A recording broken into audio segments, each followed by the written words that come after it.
Good morning, Brew Daily show. I'm Neal Freyman. And I'm Toby Howell. Today, we're serving up a classic from the MBD archive. An interview with the author of Atomic Habits, James Clear. It's Wednesday, December 25th.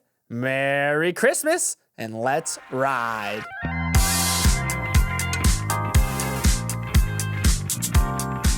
Hope you all are settling in to open your presents right now. Maybe some MBD swag if you're lucky. We also hope you're enjoying some time with friends and family. And if you are, thanks for carving out a moment of your day to spend with us as well. Today's episode is one of our all-time favorites. James Clear, the author of the best-selling book Atomic Habits, joined us to talk about setting some goals ahead of the new year. No more vague, hand-wavy declarations like read more books or get in shape. This episode teaches you how to make resolutions that are actually achievable. James is a deep thinker about all things self-improvement. He will help you learn the right and the wrong ways to set goals, how to actually get yourself to the gym, and whether my old soccer coach's motivation techniques were brilliant or bogus. This was originally recorded last year, but the wisdom in it holds true to this day, and we think you'll get a lot out of the conversation. Enjoy. James, thanks for joining us. Hey, happy to do it. Thanks for having me. Many people listening to this are probably thinking about their New Year's resolutions, but before they think too hard about them, do you believe this exercise is even worthwhile? Does it even make sense to set goals on New Year's at an annual cadence? Yeah, it's totally fine. You know, there actually is some research that shows that I think they call it like the fresh start effect, but basically beginning of the day, beginning of the week, beginning of the year, beginning of the month, any time that you kind of have this feeling of rebirth or of starting anew, there is a little bit of a rise in motivation. So it's a natural thing. I mean, you know, we all do it because we're all kind of thinking about how can my next year be better than my last year? And, you know, what am I hoping to achieve and so on. So it's a very natural thing. I don't think there's anything wrong with using that momentum or using that motivation for you. There also isn't any reason to wait if you feel like making a change earlier in the year or at a different time. There's nothing special about waiting until January, but certainly momentum is a powerful thing. And if you feel like you have some now, then go ahead and take advantage of it. Speaking of kind of last year, last December, you post this thought starter to your newsletter readers. It's 1 year from now, the habit you were hoping to build during the year didn't stick. What is the most likely reason it failed? Why is predicting the reason a habit failed in the future worth thinking about in the present now? Well, there are many examples of this kind of thing in business and in life. You know, there's kind of like failure pre-mortem, as they call it. But basically, it's so unlikely that you will stick to a habit and just do it forever. Everyone is going to fall off course at some point, and there's going to be some interruption of life that weasels its way in. Maybe it's your kids get sick, or you have to travel for work, or you need to do something for your parents, or whatever it is. But we all have things that come up. And when your habits fall off track, it's helpful to have a plan for how you're going to get back on track quickly. And I think actually, as I have studied more and more people who build habits and looked at people who are kind of top performers, so to speak, in their particular domain, these people are human just like everyone else, right? They make mistakes and they fall off course. But one pattern that they do tend to share is they get back on track quickly. And if the reclaiming of your habit is fast, the breaking of it doesn't matter that much. So you get to the end of the year and it's just a little blip on the radar where you slipped up 2 or 3 times. So for all of those reasons, it's very helpful. And of course, I think we all know that having some kind of consistency has power. And so if you can get back on track quickly, then you can often get the results you want without needing to be perfect. Is the process of getting back on track with your habits the same as starting out in the first place, or is it kind of like riding a bike where you can pick it up a little easier? Yeah, that's a good question. You know, I think broadly we could break a habit into 2 different kind of core problems. The first problem is getting started, and the second problem is sticking with it. Now, at some level, what does it mean to stick with something? Well, it basically means that you get started each day. So we could say ultimately this boils down to being good at starting. And if you can just do that day in and day out, then you are consistent. And there are a variety of things that you can do to make starting easier. You can optimize your environment. You can scale the habit down to make it easier to get going. There are ways to track progress and kind of try to build up a feeling momentum. And we can talk about all that stuff in more detail if you want. But you do, in the beginning, I think, need to have a couple things in mind that maybe you don't need to worry about as much once you're already going with a habit or once you're picking up a habit that you've done consistently. And I would say 2 of the core things to think about when you're trying to build a habit for the first time. The first one is, what would this look like if it was fun? What would it look like if it was fun to meditate every day? What would it look like if I enjoyed exercising? What would it look like if it was fun for me to write? And, there are not 1,000 ways to do everything in life, but there's almost always more than one way. And it's worth it to think about, what is the version of this habit that I am most genuinely excited about? The most common New Year's resolution is to do some form of exercise. And I kind of feel like a lot of people go to the gym in January just because they feel like they should be going to the gym, or like society wants them to go to the gym. And you should choose the version of that habit that's most compelling to you. Yoga, rock climbing, kayaking, go for a run. Like, we could come up with a very long list of ways to live an active life. And you should choose the version of that that's most appealing to you. So I think it's worth leaning against this question of, what would this look like if it was fun for me? That's a really good place to start. Speaking of stuff that is fun for me, I'm going to be selfish here for a second and use you while we have you. I want to get better at golf. Neal does as well, I can tell in his face. But I live in New York City. How would you set up kind of a get better at golf system? What should step one be for us? Yeah, that's an interesting question. I mean, I think you have to play with or sit with the question of, like, how good can you get at golf if you're not on a golf course? And so at some point, this might come down to prioritizing your time and figuring out how to actually get out to a course more consistently. But assuming that that's not possible and you are going to be in the city more, you got to come up with like a list of all the things that you could potentially do, whether it's, getting to a simulator or installing some kind of putting green in your apartment or whatever it is. And then I think there are once you figure out what the actual behavior is going to be, there are a lot of things you can do to optimize it. So, like, let's take the putting green in the apartment. I had one reader who he would go to his guitar lessons, and he would practice and play with his instructor, and then he'd go home and he wouldn't really do anything throughout the week, and then he'd go back the next week and his instructor would be like, "You didn't practice, you're not going to get better at this." And so he took his guitar stand and put it in the middle of the living room where he'd pass it 30 times a day. And now he's much more likely to play. So that's one simple example of environment design. And we could think about doing the same sort of thing for golf. If you're only practicing when you're going to see an instructor, you might improve a little bit. But if you're not going every day or practicing every day, it's going to be hard to really get better. So making it more obvious is one example. And then I kind of think, given the environmental constraints of this one, it's going to come down to being creative and figuring out, like, how can you tack on a round of golf to every work trip, or how can you tack on a round of golf to every time that you like leave the city to visit your family. Basically, anytime that you're getting out to somewhere where it's more likely to be able to actually get onto a course. James, you have no idea how much ammunition you're providing me right now. Because listen, James Clear told me I have to go practice golf, Mom. I'm so sorry that I'm home for Christmas and I'm hitting the course. So thank you for all that. That was actually very enlightening as well. Sure.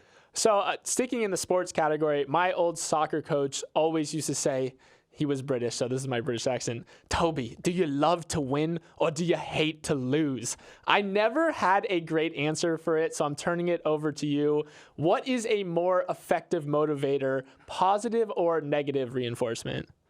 That's interesting. Do you love to win or do you hate to lose? Okay, so there are two thoughts that come to mind. The last part of your question, what is a more effective motivator? They are both effective motivators. I find that in the long run, it is often better to have some kind of positive motivation to pull you forward. In the short run, negative consequences for sure will shape your behavior. And, you touch a hot stove once and burn yourself, you don't do it for most of the rest of your life unless it's an accident. So, like, that negative consequence certainly has shaped your behavior. And we can think of many examples of that throughout life. However, there is an interesting strategic piece to this, which is, in some cases, you can actually win by avoiding loss better than you can by chasing victory. So the classic example of this is if you're playing tennis. At the amateur level, if you're playing tennis in high school or against somebody in your neighborhood or something like that, almost always the way to win that match is to just have fewer unforced errors. Just keep the ball in play, keep going until your opponent makes a mistake. And so in that case, avoiding failure is actually the best path to win. However, at the high level, if you're playing in your Roger Federer or Serena Williams or something, the pros have to play to win. They can't play to not lose because their opponent will keep the ball in play all day long. And so I think it's worth asking yourself, at what level am I playing? And, what am I actually working on here? In a lot of cases, you can make a great deal of progress by avoiding mistakes. But when you're at the top of your field, you often have to play to win. And so there's the strategic side of this, but then there's also the question of like, do positive reinforcements or negative reinforcements work? The answer is yes, but I think positive is better in the long run. Sorry to take us off Toby's personal coaching track, but accountability partners are another popular mechanism for forming a habit where you rely on the peer pressure of someone else to keep you on track. Do you believe in accountability partners, and is there ever a world in which they could become a crutch in a bad way? So the short answer is yes, I believe in them. But I actually think that they are much more common than we realize, and they take a much different shape than we realize, and they for sure work in both positive and negative ways. The way that I would describe this, most people think about an accountability partner and they think about like actually signing up with a group or enlisting a friend to, keep track of whether they did their workout or something. I would say if we just broaden this a little bit to say, what is the social dynamic and how does your social environment influence your habits? The answer is in a great and very meaningful way. So we are all part of multiple groups. Some of those groups are large, like what it means to be American. Some of those groups are small, like what it means to be a neighbor on your street or a member of the local CrossFit gym. And all of these groups, large and small, they have an influence on your behavior and habits. And when actions are aligned with the expectations of the group, with like those social norms, habits are pretty attractive, and the social environment will really help like usher you along. And when habits go against the grain of the expectations of the group, when they kind of add a little bit of friction between you and your social relationships, that's a form of accountability too. Sometimes not always the kind that you want, and habits will be very hard to build. And ultimately, this comes back to one of the like deepest human needs that we all have, which is a desire to bond and connect. Humans are social creatures. We all want to be a part of something, even if it's just your little family unit. And so if people have to decide between, I have habits that I don't really love, but I fit in, I belong, I'm part of something, or I have the habits that I want to have, but I'm cast out, I'm ostracized, I'm criticized. A lot of the time, the desire to belong will overpower the desire to improve. And so, as best as possible, you need to get those two things aligned. And I think the punchline is you want to join groups where your desired behavior is the normal behavior. Because if it's normal in that group, then it's going to be really motivating to stick to it. Yeah, so if your New Year's resolution is to drink less, then maybe you want to stop hanging out with people who drink a lot and start hanging out with people who go camping on the weekends. I mean, you could do it, but you're just playing the game on hard mode, And it's like it's so much easier if you're surrounded by people who have the habits that you want to have, and then you can rise together. This is something that I talk about in Atomic Habits. There's a chapter called The Secret to Self-Control. And one of the surprising things about a lot of the research regarding willpower is that when you look at people, elite athletes or someone who, you aspire to be like, and you think, oh, if I just had the discipline they had, or I just had the willpower they have. Certainly people can have varying levels of willpower, but the primary finding from a lot of this research is that the people who appear to have great willpower are the people who are tempted less frequently. And so they are the benefits of favorable situations. Sometimes they're just lucky, but sometimes it's a situation they design. And I always think that's an interesting way to think about it. If in the long run, your willpower will almost never beat your environment. And so it's up to you to design an environment and hang out with a set of people and put yourself in situations that serve the habits that you want to build rather than hinder them. Speaking of your book, Atomic Habits, it came out 5 years ago at this point. So is there anything in there that you've changed your mind about, or anything that you've learned recently that you wish you could put in there? Yeah, there are two things that I wish I would have either emphasized more or added. And actually, we've touched on both of them briefly. So the first thing that I didn't write about that I wish I would have is, what would your habits look like if they were fun? And finding the version of the habit that is most genuinely appealing to you. In a lot of ways, I feel like that is like maybe the most enormous hurdle to cross, because if you're genuinely interested in a habit, there are like endless ways to improve it. But if you're not actually interested, if you're just kind of forcing the issue or making yourself do it, even the obvious improvements are going to feel like a chore. So that's the first thing. The second thing is I talked about the influence of family and friends on your habits and how that can kind of shape things, but I think I undersold the importance of social environment. If you look at habits that really last, like in some cases years or even decades, like let's say I walk outside my home in the summer and I see my neighbor mowing their grass. I might think, "Oh, I need to cut the grass too." And like you'll stick to that habit of mowing your lawn for 5, 10, 30 years, however long you live in the house. And like we wish we had that level of consistency with a lot of our other habits. And it's like, why do you do it? Partially you do it because it feels good to have a clean lawn, but mostly it feels good to have a clean lawn because you don't want to be judged by the other people in the neighborhood for being the sloppy one. And so it's actually the social expectation, the social norm for what it means to be a neighbor on your street that helps get that habit to stick. And so many of our habits are socially driven like that. So those are the two things that I wish I would have emphasized more. So maybe if my goal is to read a lot this year, the first thing I should do is create a Goodreads account, because then my entire reading history will be online, and I'll be judged by my peers about whether I hit my goal or not. Sure. So that's one way to do it. Picking two friends that are also interested in reading and starting a book club is another way to do it. You don't even have to start one. Like you could just join one that's already going. There are tons of ways to be part of that. Start browsing subreddits with people who love books and just like engage there and leave comments. And then now you're kind of like surrounded by other people who are reading and feel like you have a little bit of momentum. There are many ways to do it, but the core idea is like, how can I build connection with people who already have the habits I want to have? And the more that those people start to become your friends or start to populate your thoughts, the more that you're going to feel compelled to do those things as well. This is just making me reconsider each other, because we spend so much time with each other hosting this daily podcast. We better rub off on each other in the best ways, Neal. So you mentioned social media a little bit in that last answer, and I want to talk about your social media account. Your profile picture is someone, it might be you, looking up at this seemingly infinite ice wall or glacier. Is nature kind of one of those things that helps put things into perspective for you? How does nature kind of fit into your philosophy and outlook on life?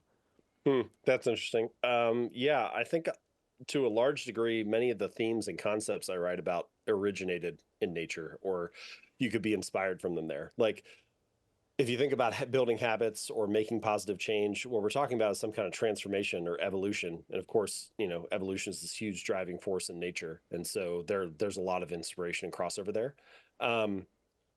As far as like what my profile picture is and why I chose that, I have a very odd social media accounts. Like I never show my face. My Instagram account is just like blocks of text and different quotes and sayings. It's a very strange feed, but my way of thinking about it is like, I don't really care about being front and center. I want the ideas to be front and center. And I want a brand that's known by name, not by face. So like Calvin Klein or Kate Spade or something like that. Like, some people might know what Calvin Klein looks like, but the vast majority of people know the name, but not the face. And I think that's fine. Like James Clear can be like that too. And I also feel like it's a useful handicap, like I always think, I don't have anything to hide behind. Like it's just the ideas. So they better be good, because otherwise people are going to stop paying attention. James Clear coming to a handbag near you. I know, yeah. When's the clothing line dropping? So we are a business podcast here, and you have talked to lots of different Fortune 500 companies, Capital One, Cisco, GE, Honda. The list goes on. What do these Fortune 500 companies want to know? What are they looking for from you, the quote-unquote habit guy? They're looking for the same thing everybody else is looking for, which is consistency. Most of the time they know the things that they want their team to do. They're just trying to get them to do them more frequently. So, I think we all could do this. If you were going to just do like a classic 80-20 analysis on your job, you're going to write down everything that you do, and then we're going to draw a line at the top 20%, and you're not allowed to do the bottom 80% of tasks. But if you really crush it on the top 80%, or top 20%, if you just totally knock it out of the park, you probably still have a job, because those are the things that really move the needle. We all sort of implicitly know what some of those things are, and all these companies are the same way. Like they know what really matters. And so what they're trying to do is to get their team, I'll speak to 800 salespeople or their top 300 executives or something like that. They're trying to get people to direct their attention towards those things more and to do them more consistently. Is setting goals for others like you would do in a business environment, similar to setting goals for yourself, or is there a different calculus that you would need to take? At some root level, it is the same, but I do think there are some meaningful differences. The primary difference is that when you set goals for yourself, you're the one who's setting them and you're the one who's in control. In business, often as the executive or as the leader or whatever, you're setting goals for a bunch of other people who didn't choose that goal and then are asked to, follow through on it. And that often does not go well because people want to be in control of their time and attention and, energy and so on. I think the key in either case is that it's really helpful to be able to draw a through line from the goal that you're asking people to follow to the type of person that you're asking them to be and how it serves them. So in the individual case, I call this identity-based habits. And the core idea is that you don't start by asking yourself, what do I wish to achieve? You start by asking yourself, who do I wish to become? And by focusing on the type of identity that you want to build and the type of person that you're hoping to become, you can see how your habits are reinforcing a particular action.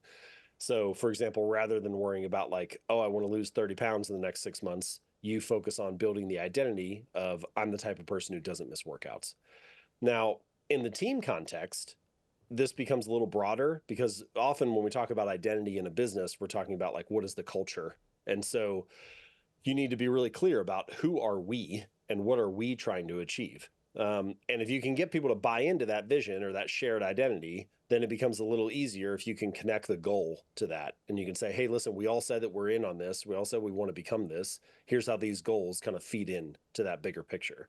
So I think that helps with some alignment. There's one more thing that I want to mention that I think is particularly important with business goals and just driving results in business, which is getting incentives aligned. And this is one of the trickiest things with companies because incentives are hard. But there's this story that illustrates, I think, this well. So in the early 90s, somewhere around that time frame, Boeing, the airplane manufacturer, the story is that they were switching from manually driven planes, manually driven wings by the pilots to software driven. And on the first test flight where they were going to test this software, they required that the engineers who designed the software be on the flight. And partially there was a reason for that. Like, they're going to test things out. They may adjust some things on the fly and so on. I wanted to see how the system responded. But also I always think like, man, better get it right. Like what a beautiful alignment of incentives. The person who designs the thing, their neck is on the line too. And I think if we ask ourselves honestly, are the incentives that cleanly aligned in most of our businesses or institutions? A lot of the time, the answer is no. And I always think you should ask yourself, like, first, who is doing the work? Who reaps the rewards? Who bears the consequences? And when the incentives are aligned, it's often the same person for all three. And when the incentives are misaligned, somebody else is doing the work, somebody else is bearing the consequences, and somebody else is reaping the rewards. And so, as best as possible, you need to figure out ways to get the incentives aligned, and people will naturally want to do things that serve them and avoid things that punish them. That reminds me, it's kind of curious why Jeff Bezos goes up in his company's rocket, but Elon Musk doesn't. Oh, interesting, Neal. He's trying to start something.